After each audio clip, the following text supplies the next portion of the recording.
Yang pertama, biografi Plato. Plato merupakan salah satu tokoh filsafat yang terkenal dan mendunia. Plato ini dilahirkan sekitar tahun 428 atau 427 sebelum Masehi di Athena. Dan dia meninggal sekitar tahun 347 sebelum Masehi dalam usianya yang ke-80 tahun. Plato berasal dari keluarga bangsawan, di mana kakek dari sisi ibunya adalah Salon yang pada abad ke-6 sebelum Masehi adalah seorang pemberi hukum bagi Athena. Sedangkan dari sisi ayahnya, ia masih keturunan raja terakhir Athena. Plato ini memiliki dua saudara yaitu Adimantes dan juga Glaucon. Ia juga memiliki saudari yaitu Photon. Saat Plato lahir, Athena merupakan sebuah kota yang paling terkenal dan paling berkuasa di Yunani dengan sistem demokrasi.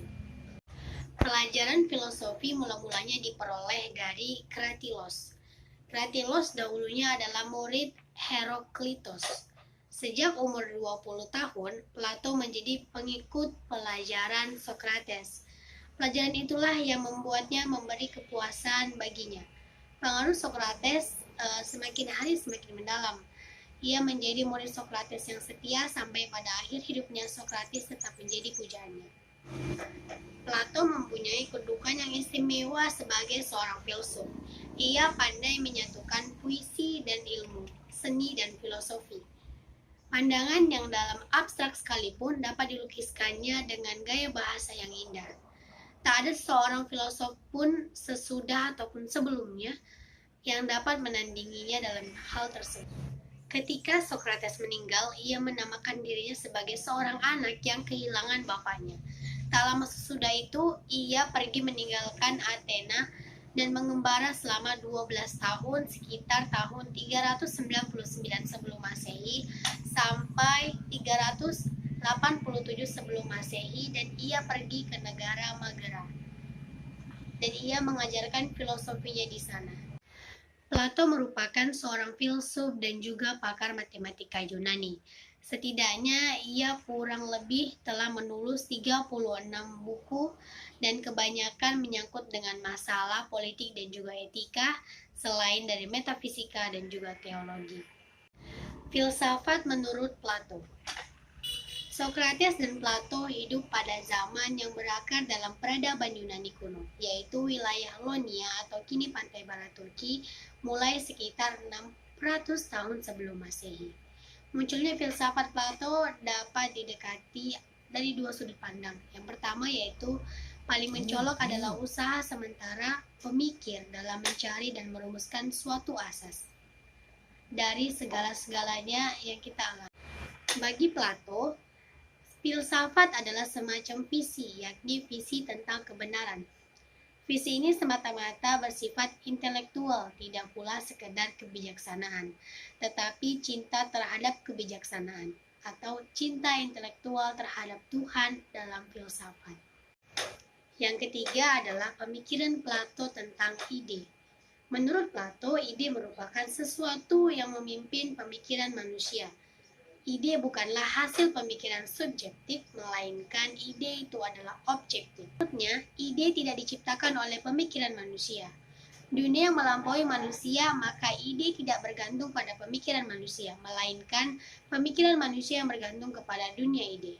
Ide adalah citra pokok dan perdana dari realitas, no material, abadi dan tidak berubah. Ide sudah ada dan berdiri sendiri di luar pemikiran kita. Ide-ide ini saling berkaitan satu sama dengan lain. Demikian yang dapat kami sampaikan. Wabillahi taufiq wal hidayah. Assalamualaikum warahmatullahi wabarakatuh. Bye-bye. Assalamualaikum warahmatullahi wabarakatuh. Saya Askia Rahmi, NIM 45231 akan mempresentasikan materi tentang teori pengetahuan dan doktrin dunia menurut Plato. Ada dua teori pengetahuan menurut Plato. Pertama, pengetahuan adalah peringatan tentang apa yang telah ada dalam pikiran, bukan mempersepsi benda-benda baru. Kedua, teori ide-ide yang menekankan jalan pencarian dengan akal untuk menemukan ide-ide atau yang universal di dalam budinya sendiri. Menurut Plato, dewasa ini yang merupakan pengetahuan yang datang melalui indera dianggap benar dan ilmiah. Baginya, jika dunia ini selalu berubah, bagaimana dunia dan indera dapat diandalkan?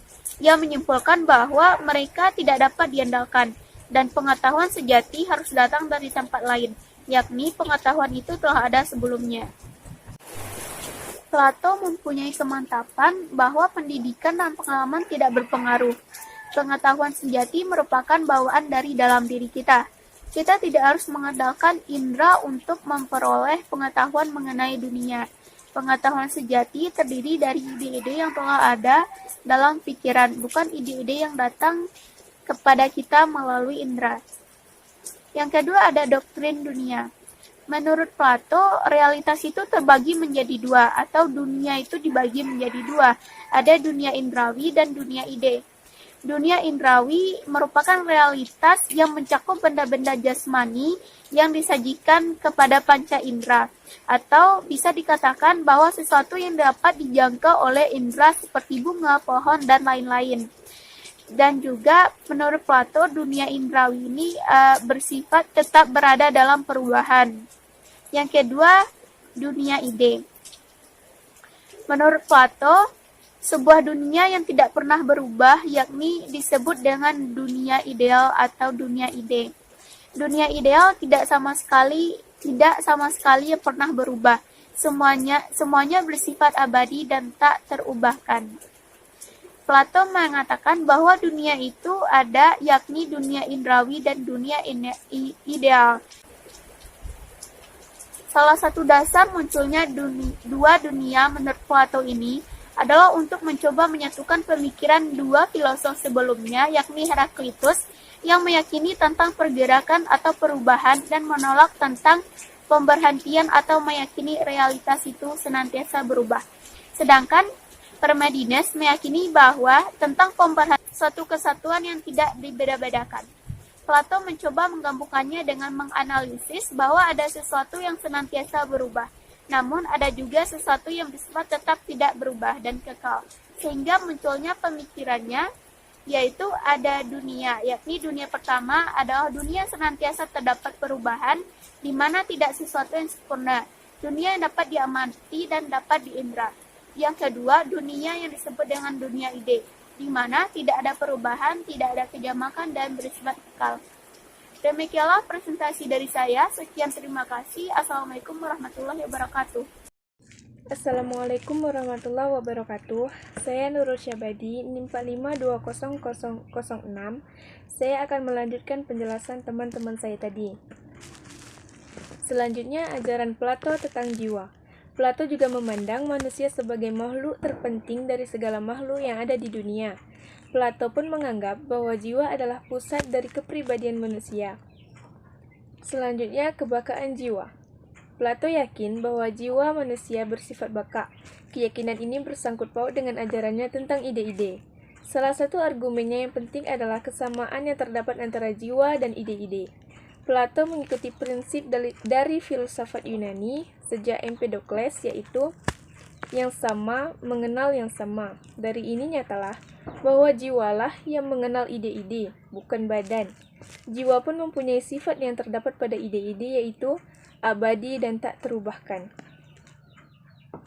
Selanjutnya, tentang mengenal sama dengan mengingat.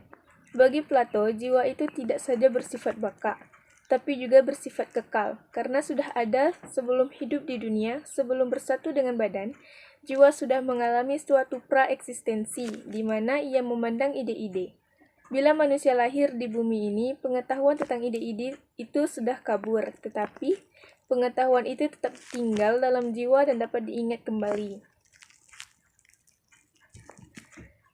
Selanjutnya, tentang bagian-bagian jiwa. Plato menghubungkan ketiga bagian dengan masing-masing keutamaan. 1. Bagian keinginan mempunyai pengendalian diri. 2. Bagian keberanian mempunyai keutamaan kegagahan. Dan 3. Bagian rasional dengan keutamaan kebijaksanaan. Di samping itu ada lagi keadilan, yang tugasnya menjamin keseimbangan dari ketiga bagian jiwa. dalam Timaeus Plato juga mengatakan bahwa bagian rasional bersifat baka. Selanjutnya, dualisme. Ajaran Plato tentang manusia dalam sejarah filsafat dinamakan dualisme. Istilah ini bermaksud bahwa Plato tidak berhasil menerangkan manusia sebagai kesatuan yang sungguh-sungguh. Menurutnya, jiwa dan tubuh tidak merupakan kesatuan. Plato mengambil alih perkataan yang dipakai dalam mazhab Pythagorean bahwa tubuh adalah kubur bagi jiwa, sedangkan jiwa berada dalam tubuh bagaikan dalam penjara. Selanjutnya tentang jiwa duniawi. Plato membandingkan jagat raya sebagai mikrokosmos dengan manusia sebagai mikrokosmos. Plato mengambil satu prinsip Yunani sejak Anaximenes seperti manusia terdiri dari tubuh dan jiwa. Demikian juga dunia merupakan suatu makhluk yang memiliki tubuh dan jiwa. Yang terakhir, pemikiran Plato tentang etika. Ajaran Plato tentang etika kurang lebih mengatakan bahwa manusia dalam hidupnya mempunyai tujuan hidup yang baik. Dan hidup yang baik ini dapat dicapai dalam suatu polis. Ia tetap memihak pada cita-cita Yunani kuno, yaitu hidup sebagai manusia serentak juga berani hidup dalam bermasyarakat. Ia menolak bahwa negara hanya berdasarkan nomos atau adat kebiasaan saja, dan bukan pisis atau kodrat. Plato tidak pernah ragu dalam keyakinannya bahwa manusia menurut kodratnya merupakan makhluk sosial. Dengan demikian, manusia menurut kodratnya hidup dalam polis atau negara. Menurut Plato, negara berbentuk atas dasar kepentingan yang bersifat ekonomis, atau saling membutuhkan antara warganya. Maka, terjadilah suatu spesialisasi bidang pekerjaan. Sebab tidak semua orang bisa mengerjakan semua pekerjaan dalam satu waktu. Polis atau negara ini dimungkinkan adanya perkembangan wilayah karena ada pertambahannya penduduk dan kebutuhannya bertambah pula, sehingga memungkinkan adanya perang dalam perluasan ini. Dalam menghadapi hal ini, maka di setiap negara harus memiliki penjaga-penjaga yang harus dididik khusus. Sekianlah yang dapat kami jelaskan. Jika ada kesalahan ucapan atau kesilafan dalam kami menyusun makalah atau membuat video ini, kami mohon maaf yang sebesar-besarnya. Wabillahi taufik wal hidayah. Assalamualaikum warahmatullahi wabarakatuh.